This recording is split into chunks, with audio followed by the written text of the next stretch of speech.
much more the exclusive paparazzi photos of Paris Hilton being caught in a very compromising position. So this is a little bit different. And my key question back to you is, what do these things typically license for? What's the question? What is a photo usually typically licensed for? It varies, but generally you could see a photo license for between $80 and $100 for a photo. It could be as high as 300, it could be as low as 50. But it's in that range generally. The biggest problem I think the publisher has is I can go out there and find a photo, somebody from those hordes of people following Paris Hilton, and get somebody to give me that good photo. And I have a one-time fee and I know what that fee is, versus a variable fee going forward, where if it's a hot story, I may not be able to monetize it fully. Well, so the beauty of our model is because it's usage-based, it actually makes it easier for you to manage your business.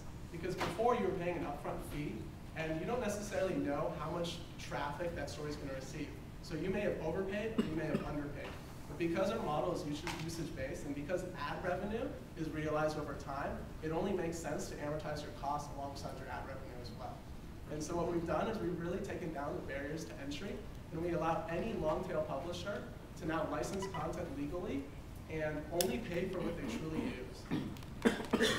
And by doing that, we're really expanding the size of the market. Because you have 90–95% of these publishers that go to these big agencies and they say, hey, I want this photography. And they need to license 30 to 40 images for $100 a piece every single day. It's just not feasible for them. So they're either not going to start their blog, which decreases the size of the market, or they go and pirate photography. So what we're doing is making this accessible to everybody, both large and small. And what percentage of your sales so far have been pay-per-use versus the ad overlay? I imagine it's mostly pay-per-use. Right now, 2/3 of our usage is pay-per-use, and 1/3 is ad overlay. That's primarily because we're actually working with larger publishers. One of our publishers is Gawker.com, and of course, they don't want a third party displaying ads on their homepage. So they actually approached us. They love the pay-per-use model because that's how they pay their writers. If the writer has a story that's popular, they get paid more. If they have a story that's not as popular, they get paid less. So really what we're going to see moving forward is people online running their businesses with perfect information. And that's what we're here to facilitate. And just to be clear, there is an upward trend in the ad overlay approach as well. It's just that, like, as Ari said, we have these big publishers and they represent so much of our traffic at this point that it's skewed towards pay-per-use. But ultimately, I think we're going to see more ads. Personally. So I'm assuming you don't do an exclusive with your content providers? Right, so we kind of don't believe in the idea of exclusive content online. It's somewhat of a misnomer. As soon as we publish content online, it's freely available to thousands, millions of people to pirate or then to license from the source. What we believe in is in a business model that encourages increased distribution. But don't you effectively leave yourself open to getting an account on the outside of people who are arbitraging between you and one of the pay-one solutions? I don't think I understand the question. So if I want to license a picture that you guys have and someone else has, and I can pay one guy $300 for it, and I can pay you guys, I'll just pick a number, call it 10 cents per view, right? I'm gonna in my mind be thinking, okay, is this going to get a lot of hits? Because if it's going to get a lot of hits, I'm going to buy it for $300 as opposed to this pay-per-view. If I think it's not going to get a lot of hits, then I'm going to want to buy it at 10 cents per view. Right, and so that's primarily why we focus on the entertainment vertical initially, is that a lot of this content is high value and it comes from very few sources. So what we've done is focus our business development efforts on going after those content providers and having them agree to using our licensing models. So we're effectively controlling the supply and creating a market and changing the industry along the way as well. Also, the notion is that if a photograph is valuable enough to be exclusive to begin with, we believe it'll generate the amount of page views necessary to actually immediately and over time realize more of that revenue. So just to be clear, we're working with a lot of these guys and we're working very closely with them. And we are working on solutions with them for tending to the exclusive photos and doing all types of other stuff. But ultimately, we're trying to move them away from that model. But yeah, you're talking about the content side. I'm talking about the publisher side. If I'm a publisher, I want to be optimizing my content for each picture that I bought, right? And so if I can buy it cheaper over the life of that piece of that photo from someone else, I'm going to do that. And so you effectively cap for anybody that's a smart publisher buyer, you effectively cap your price at what they have to pay the other guys. Right, so in some sense, we're actually relying on there not being that option, right? Because we're trying to move the entire market over to our model, which I think we've been fairly effective at doing. With this vertical alone, we have 90% of the big players out there, and they are moving on to our model and have been doing so, you know.